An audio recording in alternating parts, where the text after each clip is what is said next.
María Marta Calcopietro, así que ya la saludamos. Hola María Marta, ¿cómo andás? Buen día. Hola chicos, ¿Cómo buen estás? día, ¿cómo andan ¿Cómo va? ustedes? Muy bien. ¿Todo Bueno, tranquilo? me alegro. Sí, todo bien, por suerte. Genial. Hoy es el Día Mundial de la Tierra. Ah, les mirá cuento, vos. No para sabía. que sepan, sí. Pasa un poco desapercibido estos días, pero bueno, es lindo recordar también que hace un par de años se instauró este día como para hacer un llamado a la reflexión, ¿no? Me Y un gusta. poco eso les traigo con lo que pasa en la actualidad y con el fallecimiento del Papa Francisco, Claro, ¿no? sí. Que en la materia ambiental ha dejado todo un legado muy interesante, porque con el Papa Francisco fue la primera vez que la Iglesia toma alguna posición frente a lo que sucede en la cuestión ambiental.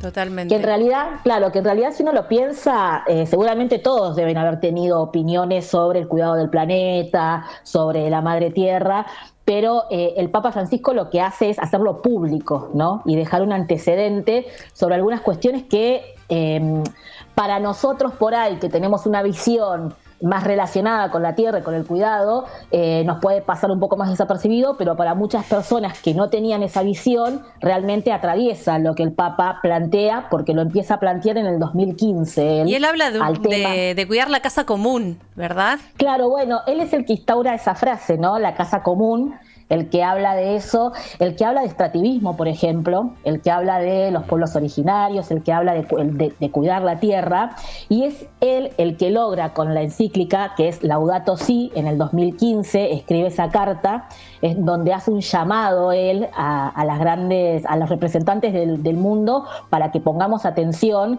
en cómo empezar a cuidar y a contemplar a la naturaleza como parte de nosotros, ¿no?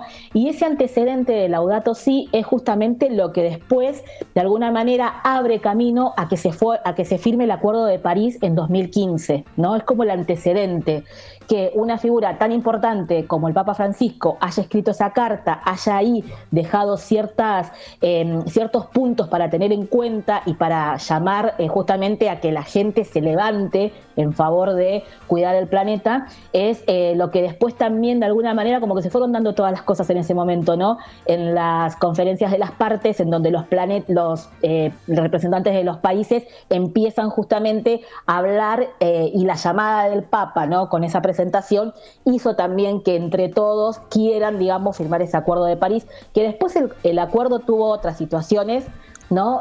Políticamente no le fue bien a ese acuerdo, lamentablemente, pero sí fue un gran acuerdo a raíz de que se venía tratando de llevar adelante un acuerdo de las partes de todos los países que era casi imposible lograrlo, ¿no? Y ahí el Papa Francisco, con ese antecedente, logra, digamos, de alguna manera hacer el peso y hacer y que la figura de él, que es tan representativa, estemos hablando del 2015, él haya asumido en el 2013 su cargo al frente de la Iglesia Católica. Entonces, realmente con la popularidad que él tenía, logra, digamos, acercar a lo que son los gobiernos. Y después, a lo largo de toda su trayectoria, ¿no? Él fue de a poco siempre instaurando esta mirada ambiental, una mirada de justicia social relacionada con la naturaleza, ¿no? Eso es como súper importante porque tenemos como varias figuras en lo ambiental. Una figura muy representativa es Greta Thunberg, la niña, Claro, que de alguna manera ella levanta la voz y con su poca edad que tiene fue representativa en lo ambiental, y el Papa Francisco fue otro de los grandes líderes mundiales que levanta la voz a favor de la naturaleza, ¿no? A favor del ambiente, y no lo hace de una manera tan lineal, ¿no? Sino que se mete en temas más profundos. Él habla del consumismo, habla de las economías, Sí. ¿no? Habla de esta idea del descarte que siempre hemos hablado. Bueno, de hecho él cuando asume, ¿no? Entre las personas que invita a su asunción, además de sus familiares, invita a un representante de los cartoneros de la Argentina, ¿no? Entonces, ahí también esa mirada de la justicia social acompañada también de lo que es la naturaleza. Sí, y del cómo, consumo, sí. ¿no, María Marta? Porque Bueno, sí. creo que en esa línea también, en el consumo alrededor de la guita misma, ¿no? De la plata, Bueno. se ha profundizado Sí. un montón ahí. Bueno, él habla de eso puntualmente, por eso yo te decía, viste, que él no se quedó en lo lineal, en cuidemos la tierra, en los animales, que por ahí puede parecer medio liviano, ¿no? Cuando aparecen en algunas personas esos términos. Él habla puntualmente de la economía, ¿no? De las economías y de cómo la economía instalada desde algunos lugares con más poder, como podría ser, por ejemplo, un país como Estados Unidos, está generando este consumo del descarte, ¿no? Y que no estamos pensando justamente en cuidar nuestro planeta, sino todo lo contrario, estamos siendo nosotros mismos los que lo estamos destruyendo, impulsados por una economía, ¿no? Él habla del extractivismo también en lo que tiene que ver con América Latina, ¿no? Y cómo muchos países de América Latina recurren al extractivismo porque no tienen otra opción, ¿no? Porque no hay forma de que otros países pongan la mirada en estas economías más pequeñas, si no es a través de utilizar los bienes comunes naturales, ¿no? Y todo eso él lo va hablando y va planteando esta idea de que haya una mirada más sostenible del mundo, porque si nosotros destruimos nuestro planeta, ¿en dónde vamos a habitar nosotros, no? Eso lo plantea él y lo plantea desde una posición económica y social, que es lo interesante, ¿no? De hablar de los excluidos, de por qué están excluidos y cómo seguimos excluyendo. Y cuando él habla también mucho de los migrantes, él plantea, ¿no? Cómo lamentablemente el negacionismo a la crisis climática hace que esas personas también sean excluidas y tengan que migrar hacia otros lugares, y no está contemplado eso a la hora de recibir a esos migrantes, ¿no? No nos preguntamos si esos migrantes tienen que llegar, por ejemplo, a otros lugares porque, por ejemplo, ya no tienen tierra, ya no tienen acceso no solamente a una vivienda, a un trabajo, sino a las cuestiones básicas como, por ejemplo, al agua, ¿no? Y todo eso lo va planteando, obviamente que es mucho más grande la figura del Papa, y ustedes lo vienen analizando y lo vienen hablando, pero en cuanto al ambiental, él plantea justamente toda esta nueva arquitectura financiera relacionada con plantarnos desde otro lugar a la hora de pensar las economías, ¿no? Las economías regionales y las economías mundiales. Claro, por eso desde muchos sectores de poder fue fuertemente criticado, sobre todo desde las derechas, que son negacionistas porque esconden todos estos intereses detrás, ¿no?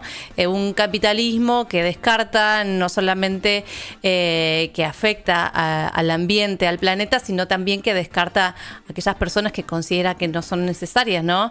Hay toda una filosofía de fondo que para las derechas, para las nuevas derechas, es lo que se llama la agenda woke, tan mencionada por el presidente Javier Milei, entre otros. Sí, tal cual. Bueno, él introduce también el término cambio climático, ¿no? De una forma más cotidiana para hablar de lo que sucede a nivel ambiental. Y también esta idea, ¿no? De que la madre tierra, ¿no? Que por ahí está más relacionada con las culturas que están más relacionadas con los pueblos originarios, y él toma también eso de los pueblos originarios y en muchas veces él nombra a la madre tierra, ¿no? Bueno, nombra la casa común, ¿no? Él amplía el término hablando de la casa común, y ahí pone su mirada también en los pueblos originarios, que él expresaba que eran los pueblos que más sufrían la situación del extractivismo, por ejemplo, en algunos casos, y que eran ellos los que sabían cómo cuidar esa tierra, porque hace años que venían, digamos, habitando allí y cuidando, ¿no? Ese espacio. Entonces, si bien para mí no ponía una posición contra la otra, sino que trataba de darle una vuelta para que entendamos que en este mundo podíamos convivir todos y de alguna forma poder hacerlo teniendo en cuenta la mirada del otro, y la mirada del otro tiene que ser integral, tiene que estar integrada dentro de lo que es las criaturas, como decía él cuando hacía referencia a los animales, la naturaleza. Entonces él toma una mirada desde ese lugar, y de hecho el nombre de Francisco lo toma justamente de alguna forma, no solamente por lo que significaba el santo para él y por todo lo que había hecho el santo, sino que también es el santo que está relacionado con la ecología, ¿no? Y que lo toman como quien está relacionado con la arqueología en aquel momento. Entonces, realmente desde la mirada del Papa Francisco hubo una atención puntual sobre todo lo que es el ambiente y cómo estamos, digamos, lamentablemente destruyendo cada día más, por no detenernos un poco a repensarnos, ¿no? Totalmente. Muy interesante y muy valioso también rescatar esta otra dimensión que deja como legado el Papa Francisco. Gracias, María Marta. No, gracias a ustedes, chicos. Beso grande. Un abrazo grande. Hasta la Gracias. próxima. Chau, chau. María Marta Calcopietro con su columna de medio ambiente.